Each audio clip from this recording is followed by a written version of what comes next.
우리 좌우에 계신 분들과 인사하겠습니다. 잘 오셨습니다. 사랑합니다. 축복합니다. 선포하겠습니다. 예수님이 부활하셨습니다. 살아계셔서 당신과 함께하고 계십니다. 예수님과 동행합시다. 할렐루야. 결단대로, 선포한 대로 살아가실 수 있기를 바랍니다. 자, 중국 전국 시대에 유방이 한우와 싸울 때의 일입니다. 유방의 장수 중에 번쾌라는 장수가 있었습니다. 그런데 어느 날 이 번쾌가 이끄는 부대가 항우의 부대에 포위돼서 전멸당할 위기에 처하게 되었습니다. 이 번쾌는 전령 한 사람을 택해서 우리가 이렇게 포위돼서 전멸당할 위기에 처했다는 사실을 유방에게 가서 알리게 명령을 내렸습니다. 이 전령은 반드시 이 소임을 완수하겠다고 그렇게 맹세를 했습니다. 하지만 이미 부대가 이 항우의 부대에 포위된 상태이기 때문에 이것을 뚫고 나가기가 쉬운 일이 아니었습니다. 분명히 나가면 적들에게 잡힐 것이 뻔한 상황이었습니다. 전령은 그래서 머리를 썼습니다. 미친 사람 행색을 하면서 미친 사람처럼 행동을 하기로 마음을 먹었습니다. 그런데 이것도 불안한 것이죠. 이 잡힐 일이 뻔한 상황이기 때문에 자기가 잡히게 되면 고문을 당하거나 해서 이 내부에 이 소식을 전하게 되면 번쾌의 부대가 더 위기에 처할 상황이 있기 때문에 이 전령은 결단을 내리게 됩니다. 어떻게 하느냐? 뜨거운 숯덩이를 자기 입속에 넣어버렸습니다. 그리고 말을 하지 못하는 스스로 벙어리를 만들어 버렸습니다. 그리고 이제 성 밖을 빠져나가서 탈출을 시도하는데 얼마 가지 못해서 이 항우의 부대에게 잡히게 되었습니다. 자, 그리고 추궁을 당하게 되었지만 미친 사람 행색을 계속했고 아무리 말을 시켜도 버벅거리고 말을 하지 못하니까 이 항우의 군사들은 정말 이 사람이 미친 사람이구나 하고 나서 이 사람을 풀어주게 됩니다. 그리고 이 전령은 빠르게 유방에게 가서 번쾌의 부대가 포위당했다는 사실을 알리게 되고 그리고 유방이 군사를 보내어서 위기를 넘어서고 그 전쟁에서 승리를 거두게 됩니다. 그리고 이 번쾌의 부대는 그 승기를 이어받아서 계속해서 이 전쟁을 이어가서 결국에는 이 중국을 천하통일하게 되었다고 합니다. 성도 여러분, 번쾌의 명령을 받고 임무를 수행하기 위해서 스스로 벙어리가 되었던 이 전령의 이름은 알려져 있지 않습니다. 그러나 이 전령이 없었다면 이 번쾌와 더 나아가 이 유방의 나라는 결국 멸망하여 사라졌을 것입니다. 반드시 임무를 완수하겠다는 투철한 사명감을 가진 충실한 전령 한 사람이 나라를 살리고 역사를 바꾸었던 것입니다. 성도 여러분, 충성스러운 조력자 한 명이 여러분 자기의 사명을 충실하게 이해해 나갈 때에 역사가 바뀔 수 있는 것입니다. 우리에게 잘 알려진 헬렌 켈러를 한번 생각해 보십시오. 여러분, 헬렌 켈러는 보지 못하고 듣지 못하고 말하지 못하는 사람이었어요. 그런데 어떻습니까? 앤 설리번 선생님이 그 어린, 너무나 포악해서 어느 누구도 상대해 주지 않았던 그 헬렌 켈러를 앤 설리번 선생님이 지극정성으로 헌신하여 양육을 했고 결국에는 이 헬렌 켈러가 나중에 5개 국어를 구사를 하게 되었고 책도 쓰게 되었고 그리고 소외된 이 노동자들과 그리고 장애인들을 위한 인권운동을 활발하게 벌여서 사회적 불평등 해소에 큰 공헌을 하게 되었습니다. 여러분, 만약에 헬렌 켈러에게 앤 설리번이라는 이런 조력자가 없었다면 우리가 알고 있는 헬렌 켈러는 존재할 수 없는 것입니다.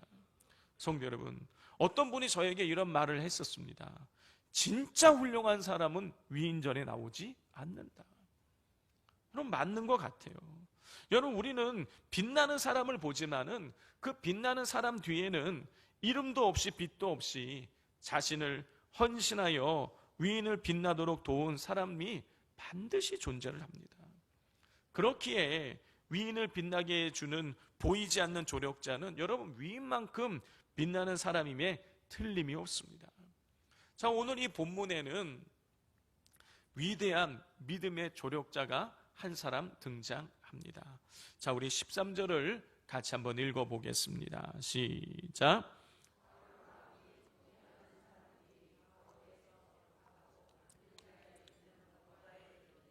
요한은 그들에게서 떠나 예루살렘으로 돌아가고. 성도 여러분, 지난주 우리는 성령에 의해서 안디옥 교회에 파송을 받은 바나바와 바울이 구브로라는 섬에 가서 살라미와 바보라는 지역에 복음을 전하는 장면을 우리가 살펴보았죠.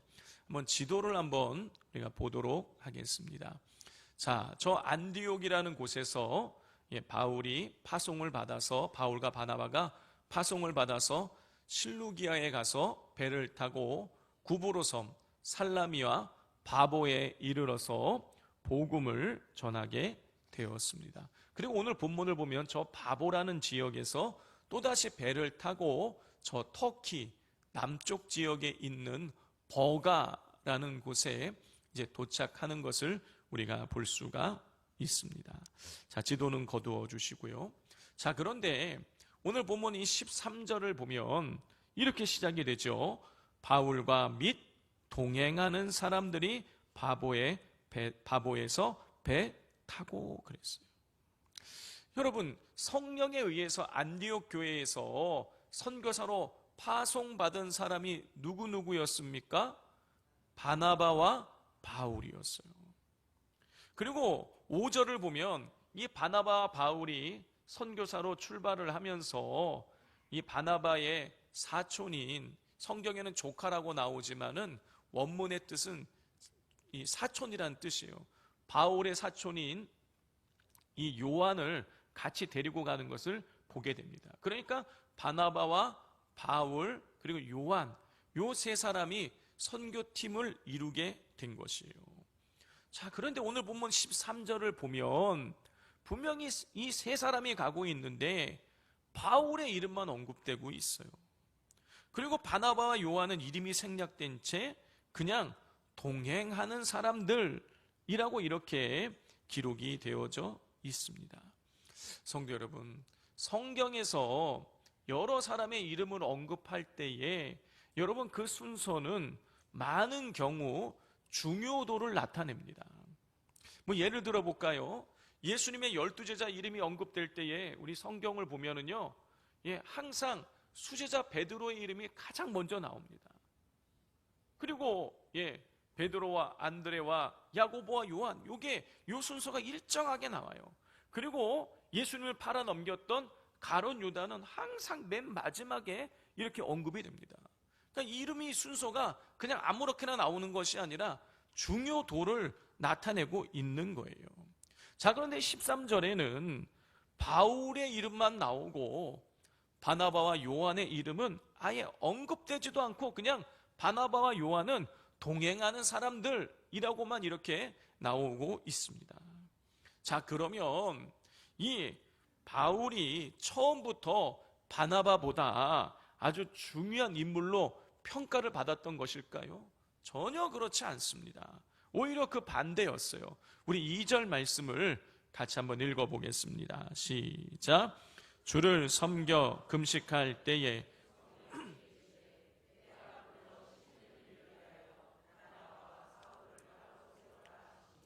방금 읽은 2절은 성령께서 안디옥 교회에 주시는 말씀이에요. 근데 성령이 안디옥 교회에 뭐라고 말씀하셨습니까? 내가 불러시키는 일을 위하여 누구와 누구를? 바나바와 사울을 따로 세우라 그랬어요. 성령께서 안디옥 교회에 말씀을 주시는데 바나바를 먼저 언급하셨어요. 자, 그리고 바나바와 사울이 이제 구브로 섬의 바보 지역에서 복음을 전할 때도 바나바의 이름이 바울보다 먼저 언급됩니다. 우리 7절을 같이 한번 읽겠습니다. 시작.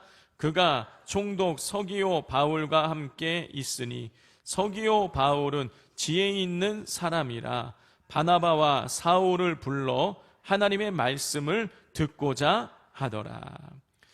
분명 성령을 통하여 선교사로 선택을 받을 때도 바나바의 이름이 먼저 언급되었고 7절에 기록된 대로 이 바보에서 복음을 전할 때도 바나바의 이름이 바울보다 먼저 언급되는 것을 보게 됩니다.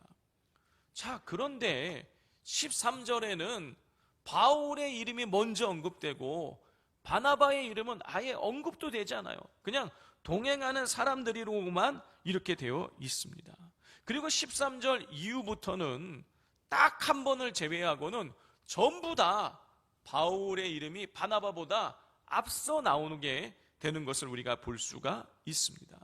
여러분, 이것은 이 바나바와 바울과 요한 이 선교팀의 리더가 바나바에서 바울로 바뀌었다라는 것을 보여주고 있는 것이에요. 여러분, 도대체 분명히 바보 지역에서도 바나바 이름이 먼저 언급이 되었는데 배 타고 지금 버가로 가니까 그때는 바울로 바뀌었어요. 도대체 이 중간에 무슨 일이 있었던 것일까요? 자, 앞서 말씀드린 것처럼 바울과 바나바는 배를 타고 버가로 가기 직전에 구브로 섬에 있는 바보라는 지역이 있었습니다. 그리고 이 바보라는 지역에서 한 가지 사건이 있었죠. 지난주 우리가 살펴보았었습니다. 바보라는 지역에 가서 이 총독 서기오에게 바울이 복음을 전했어요. 그런데 이 바울이 복음을 전할 때에 이 복음을 받아들이지 못하도록 방해하는 인물이 있었죠. 바로 마술사 바예수입니다. 성경에는 또 엘루마라고도 그 이름이 기록되고 있는데요. 여러분, 마술사는 주술사예요. 우리로 치자면 무당과 같은 사람이에요. 그러니까 이 무당과 같은 바예수가 복음을 전하니까 하나님 말씀을 듣지 못하도록 방해를 했던 것입니다. 그러자 바울이 가만히 있지 않고 그 방해하는 바예수를 향해서, 무당을 향해서 이렇게 선포했습니다. 우리 11절을 같이 읽겠습니다. 시작. 보라, 이제 주의 손이 내 위에 있으니 내가 맹인이 되어 얼마 동안 해를 보지 못하리라 하니,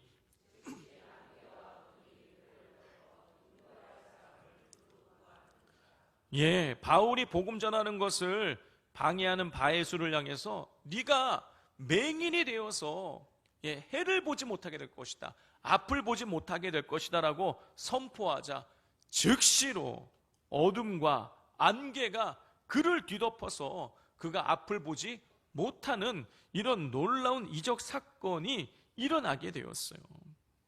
자, 그런데 여러분, 바울이 이런 이적을 일으키기 직전의 모습을 성경이 이렇게 기록하고 있습니다. 우리 9절을 같이 읽겠습니다.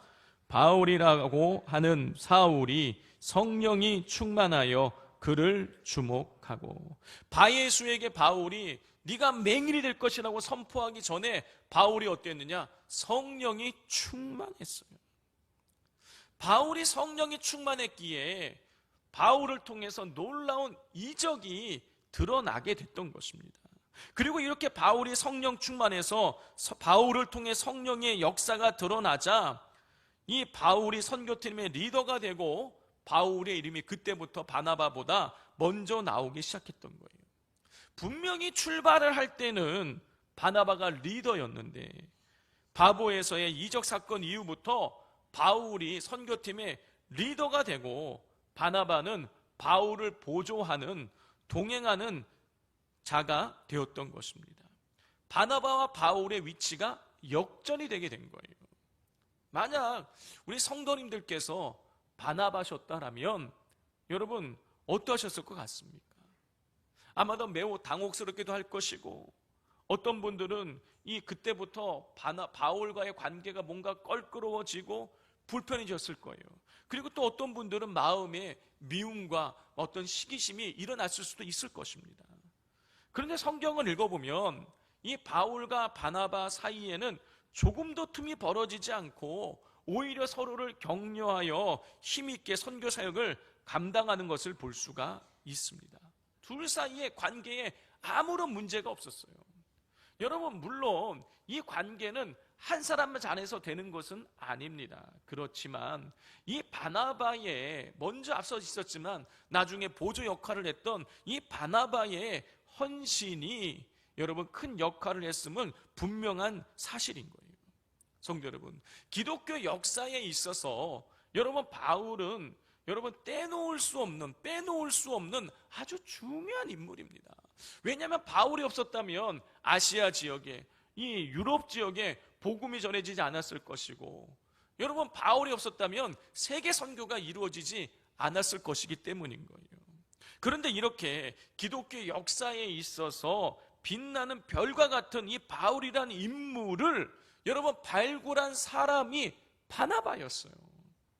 성도 여러분, 우리가 잘 알고 있는 대로 바울은 스데반 집사를 죽이는데도 앞장을 쓰고, 그리고 난 이후에는 예루살렘 교회 성도들 집을 찾아다니면서 잡히는 대로 사람들을 잡아다가 성도들을 감옥에 가두었습니다. 그것도 모자라서 멀리 떨어진 다메섹까지 가서 본인이 예수 믿는 사람들 잡아다가 감옥에 집어넣겠다고 출발했던 인물이, 그렇게 악랄했던 인물이 바울이었어요. 그런데 이 바울이 다메섹으로 가던 도중에 여러분 예수님을 만나고 그가 변화되었어요. 그는 다메섹에 들어가서 오히려 예수 믿는 사람을 잡아서 감옥에 집어넣는 것이 아니라 예수님을 전하는 삶을 살기 시작했습니다. 그러자 다메섹에 있었던 유대인들이 그 모습을 보고 분노가 일어나서 바울을 죽이려고 했어요. 그래서 다메섹에 있는 성도들이 야, 이거 가만뒀다가는 바울이 죽겠다 싶어서 바울을 바구니에다가 달아서 성 밖으로 탈출을 시키게 되는 것이죠. 그래서 바울이 그 다음에 찾아간 곳이 어디입니까? 예루살렘 교회였어요. 자, 예루살렘 교회에 가서 성도들을 만나려고 했는데 성도들에게 이 바울은 환영을 받지 못하는 거예요. 사도행전 9장 26절입니다. 사울이 예루살렘에 가서 제자들을 사귀고자 하나 다 두려워하여 그가 제자됨을 믿지 아니하니. 여러분, 바울이 예루살렘에 있는 제자들을 만났대. 여기서 제자들은 12제자를 말하는 것이 아니에요. 예루살렘 교회에 있는 모든 성도들을 말하는 거예요.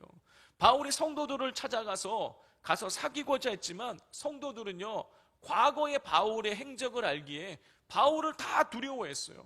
그리고 그가 진짜 예수님을 믿게 됐다는 것을 믿어주지 않았습니다. 자, 그런데 이때 바나바가 나서서 바울을 도와주게 돼요. 9장 27절 28절입니다. 바나바가 데리고 사도들에게 가서 그가 길에서 어떻게 주를 보았는지와 주께서 그에게 말씀하신 일과 다메섹에서 그가 어떻게 예수의 이름으로 담대히 말하였는지를 전하니라. 사울이 제자들과 함께 있어 예루살렘에 출입하며.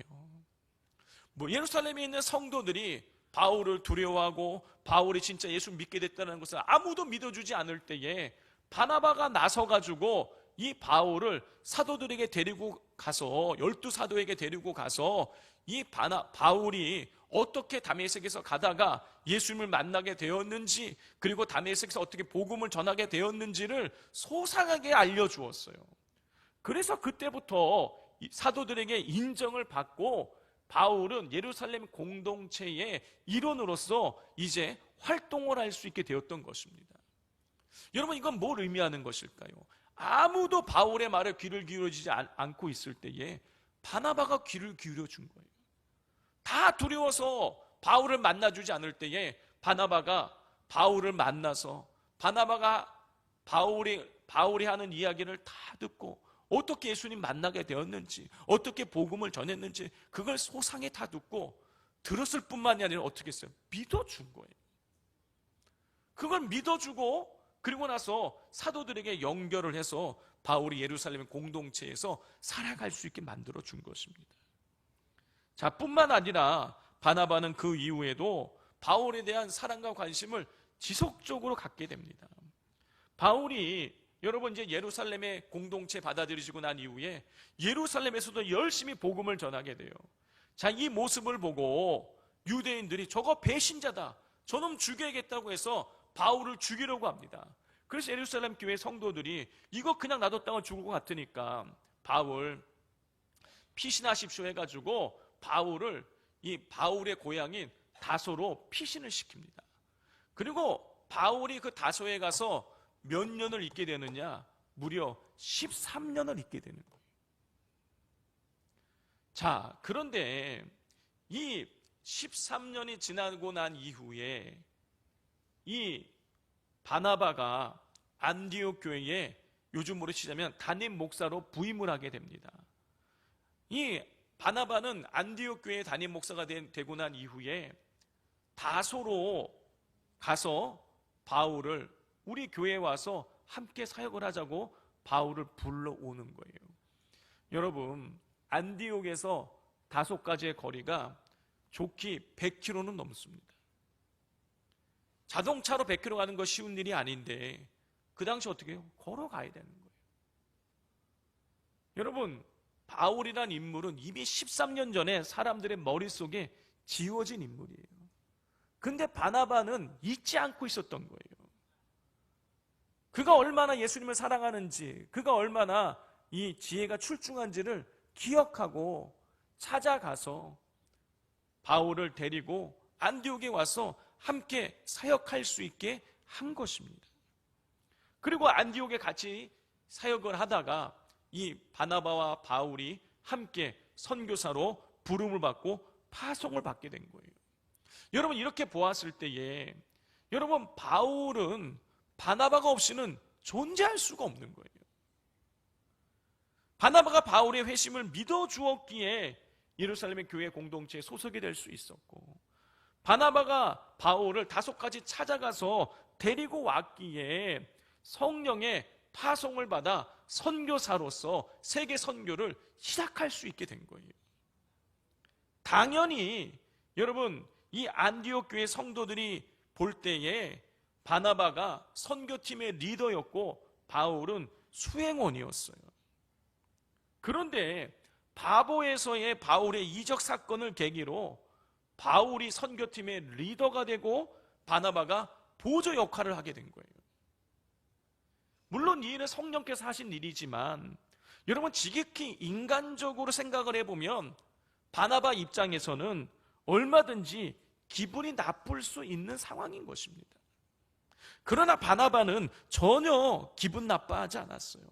바나바는 바울을 선교팀의 리더로 존중해주고, 그리고 바울과 협력해서 이 선교가 잘 이루어질 수 있도록 적극적으로 도왔습니다.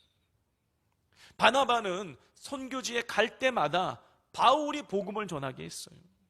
그리고 바울이 복음을 전하다가 어려운 일을 당하면 옆에서 같이 바울을 두둔하고 도와주었습니다. 오늘 본문 45절, 46절을 같이 한번 오늘 13장 45절, 46절을 같이 한번 읽어보겠습니다. 시작. 유대인들이 그 무리를 보고 시기가 가득하여 바울이 말한 것을 반박하고 비방하거늘 바울과 바나바가 담대히 말하여 이르되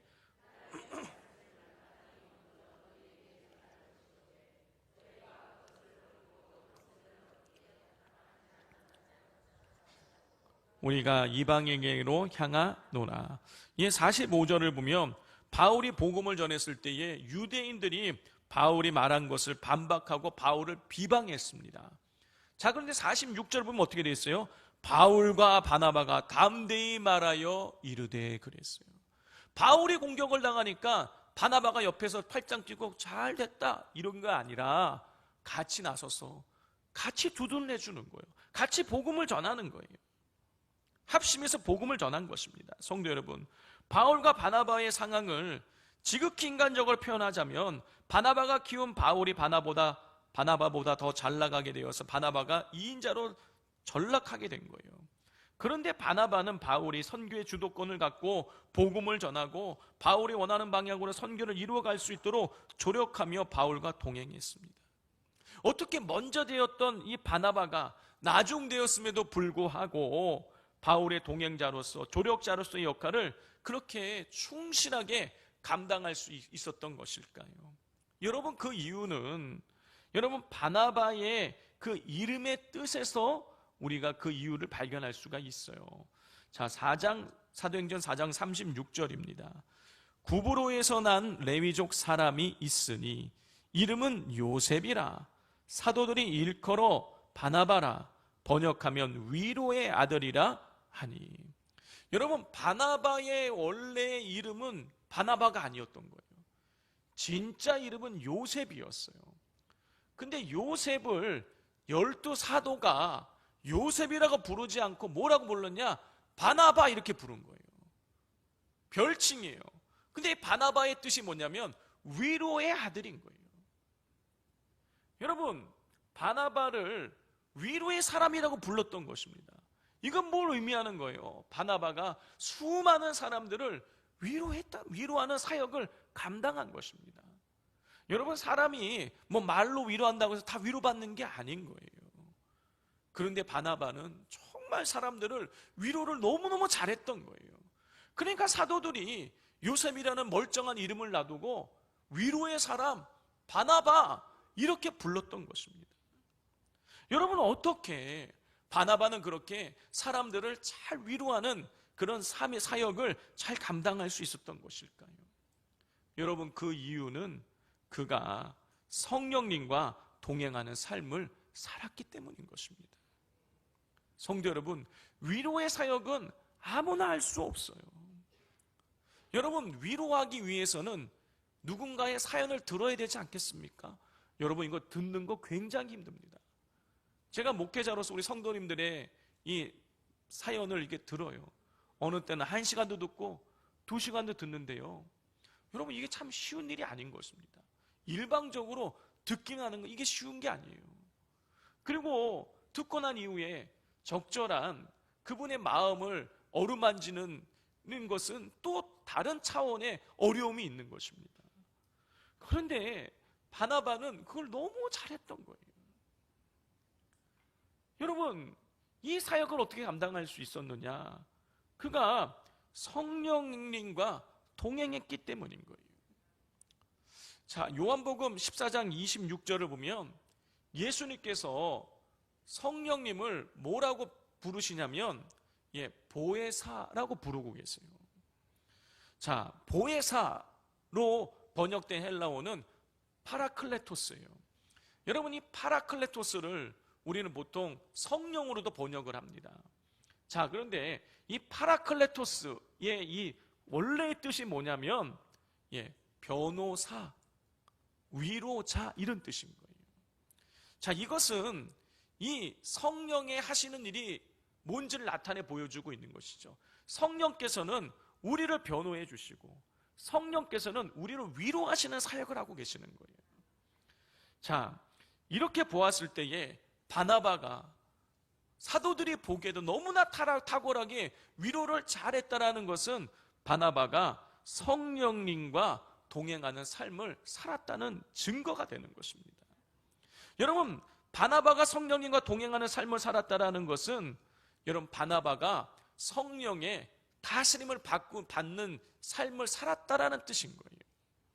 여러분, 바나바는 성령님과 동행하고 성령님의 다스림을 받았기에 바울이 자기보다 앞서 나가도 그거에 대해서 시기하거나 질투하지 않고 바울과 동행하며 선교의 아름다운 하모니를 이루어 나갈 수 있었던 것입니다.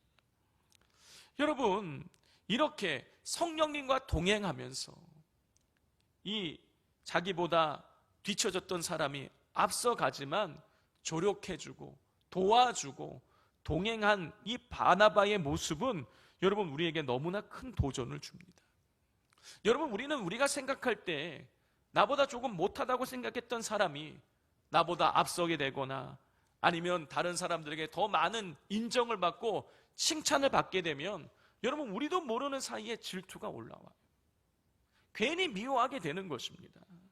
그러나 바나바는 성령님과 동행하는 삶을 살았기에 바울이 자신보다 앞서 쓰임받는 상황을 인정하고 받아들이고 그리고 바울과 함께 기꺼이 동행해 주었습니다. 바나바의 이러한 헌신이 바울을 세계 선교에 있어서 빛나는 별이 되게 만들었던 것입니다. 성도 여러분, 올 한 해에 우리 모두가 바나바처럼 살아가기를 간절히 소망합니다. 우리가 바나바처럼 성령님과 동행하며 우리의 옆에 있는 사람들을 돕고 격려하고 위로하는 그런 공동체를 만들어 나가기를 간절히 소망합니다. 여러분, 우리가 바나바처럼 성령님과 동행하면서 서로를 돕고 위로하고 격려해 나갈 때에 하나님께서 우리 산돌교회를 통해서 우리 세상에 많은 사람들을 더 많이 위로하고 또 우리가 서로가 서로를 통해서 체험받는 것을 경험하게 만들어 주실 것입니다. 여러분, 이 사실을 기억하시고 날마다 성령님과 동행하시며 성령님과 동행함을 통하여서 이웃과 동행하는 삶을 살아가시기를 주님의 이름으로 축복을 드립니다.